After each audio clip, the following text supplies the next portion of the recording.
G'day, Simon here, Explosive Action. We are out and about doing a bit of a shopping video today. Going to check out some cheap DVDs, check out some records. Don't have much money, but let's see what happens. We're all aboard the train, off to the shops. First shop we're going to go to is the local pawnbroker. They do deals on DVDs, 3 for $2, and Blu-rays are also cheap. But taking a look today, it all looks to be pretty standard, boring, common denominator stuff. Nothing was really standing out until I saw this pretty spectacularly awful action film, but unfortunately the disc was incredibly scuffed. Taking a look at the Blu-rays now, I've often been able to turn up some pretty good stuff here, but it hasn't really changed over in quite some time, so I've seen it all before. I've been through this triple stacked pile of DVDs before, and it definitely doesn't change. Over here we've got an old turntable by CEC, but it's seen better days. As has this HMV one, but it's very interesting to see a HMV turntable around. A bunch of other interesting technology, but it's all been marked up too much. That's definitely not worth $200. These CDs are always rubbish. Look at this Mega Drive for $95. That's unfortunately a good price these days. And here are the games. They're loose at $19 and $15. Nothing too exciting there. Into the salvos next door. Sometimes I turn up good DVDs. Apparently life is a party, so I should be dressing for it. The DVDs, they've changed the shelving design here. It does make it a bit easy to find things, but there's nothing good. In the glass cabinet we had a few rare games. That was pretty cool to see. But they've got to be kidding themselves charging $20 for a bunch of TDK tapes. VHS have not been in this salvos for quite some time, and judging by what I'm looking at, they shouldn't bother. This turntable's a TIAC and is $200 without a stylus. This brick pit used to be a bunch of decent shops. I assume it's going to turn into another apartment complex. Into Vinnie's now and see how we go with the DVDs here. Always have quite a large selection, but unfortunately I usually have everything. I did spy a couple of interesting things. This film called The Outpost looks to be a modern war film, but it seemed to be a bit more of a drama than it was an action film, so I left it alone. And I know this one. This is Santa Fe. It's a early 90s new image film. I've got it on a multi-pack set, and it's actually less action and more comedy thriller, so I'm not going to upgrade. This looks to be a fun game for the family. Aussie Maths Invaders. Get a dog up your times 10. Never much in the CDs, but at the top here we had some books on CD and a few different horror ones here. Quite intriguing to see this Mary Shelley's Frankenstein on 2-disc set. As well as that, there was a Hunchback of Notre Dame and a few other different interesting ones. I saw Dracula as well. There's never anything good in the dollar LPs, but take a look at this mighty fortress, the Mormon Tabernacle Choir. I don't recall ever seeing a box of guitars here. They all look pretty crap to me, and I don't know how to play anyway. Never seen a Nakamichi piece of equipment in this shop, but unfortunately it's a modern one.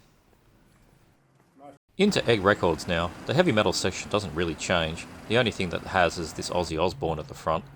Everything else behind it, we've shown in previous videos.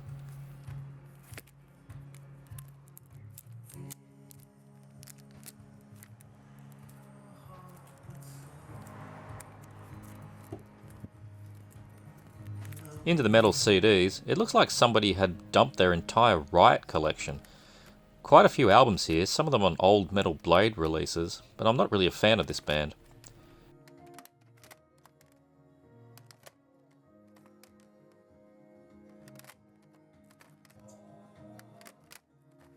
And next to that we had pretty much the entire Loudness discography. That was also quite surprising to see.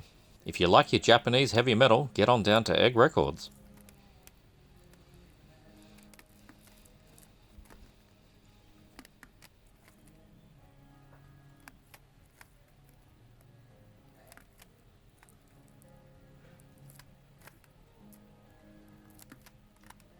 We also had some King Diamond. I was pretty tempted, but I ended up leaving them behind.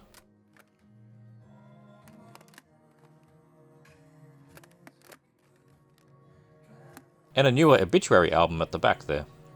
This Suspiria Darkwell album looked kind of interesting. It's out on Napalm Records.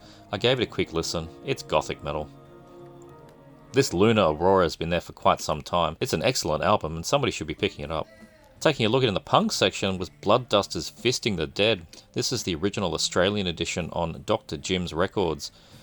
This Cemetery Sundown, I swear I showed last time. It's on Black Mark, but this era of Cemetery is no good to me.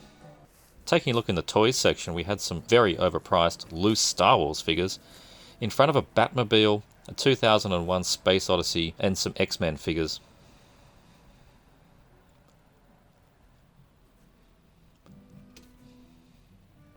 I definitely know if I ever make a battle jacket, I'm going to be adding one of these Billie Eilish pins to it. Why not? Looks like Ned Kelly's been demoted in life to serving pamphlets. Such is life. I love a good pun in a shop title. I should be Souvlaki. On to Repressed Records. This is where I usually find the most gold. Into the metal section, of course, straight away. You've seen a lot of this stuff before, but they have changed out a few things. There's a new Portal album in there. This Invincible Force has been there for a while and is marked down. I didn't know what this Abyssos Symphonia is, but it turns out it's a dungeon synth album. That dude looks like he's from a barbershop. Swedish Metal compilation reissue out on NWN was interesting. That Lucifer is a fantastic album. Obviously some Cerebral Rot and Infernal Rot. It's about time I added this to my collection. I think today might be the day. Not too sure who Emanation is. The Agoraphobia compilation's quite good.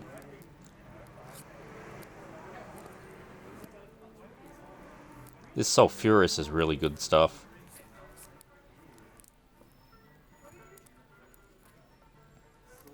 Stargaze is always good, and this Sabat looked pretty cool. More Cerebral Rot.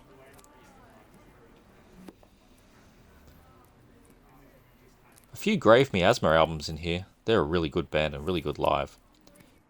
Atrament was almost intriguing to take home. Feculent is a new Australian band. Skeletal Remains are coming out to Australia for the first time in a couple of months. I've picked up this Hat EP a few times and put it back. One day I'll get it.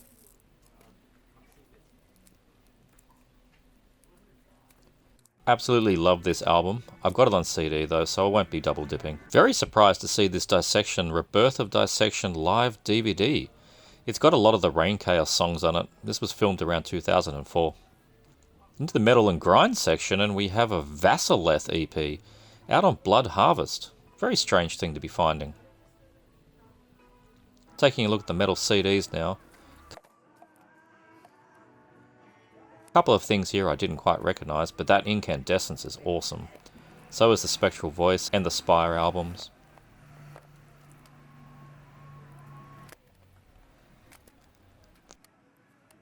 Faceless Burial, Tomb Mold, Blood Incantation, all good stuff. This Obsolete I know a few people in the VC have been getting.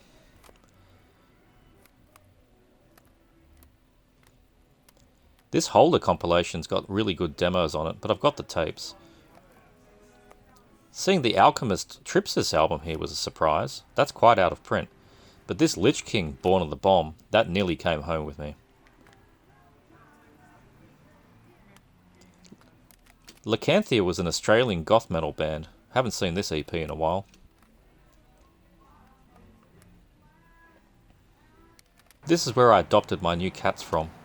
One of them looks just like the photo. Went to Papa Disco, but unfortunately, he was closed. And I don't know why Pretty Woman VHS was in the front window. Take a look at Battlesnake. This looks like some kind of Manowar band, but with a keytar.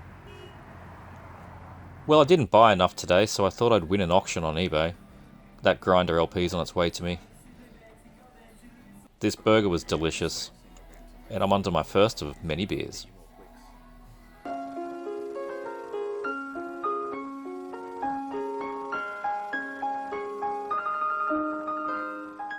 So I went to a lot of shops, I had a nice burger, I drank a few beers, and I don't have much to show for it.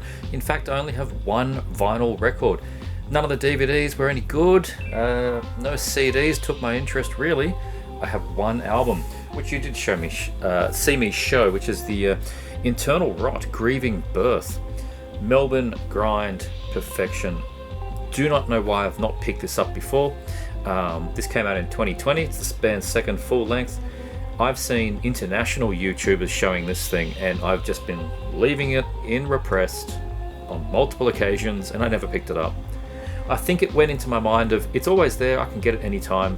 I'll concentrate on the harder to get things, or the, you know, limited runs and stuff. This seems to be perpetually available, so anyway, silly reason, but now I've got it, and I'm very happy to have it. If you've not heard Internal Rot, tight, fast, very angry, no messing around grindcore. It's super fast, visceral sounding stuff. The band say their sound is sort of reminiscent of Excruciating Terror and Flesh Parade, and if you go and check out some samples of both those bands, if you're not familiar, they're older bands from the 90s, it's definitely what they've gone for.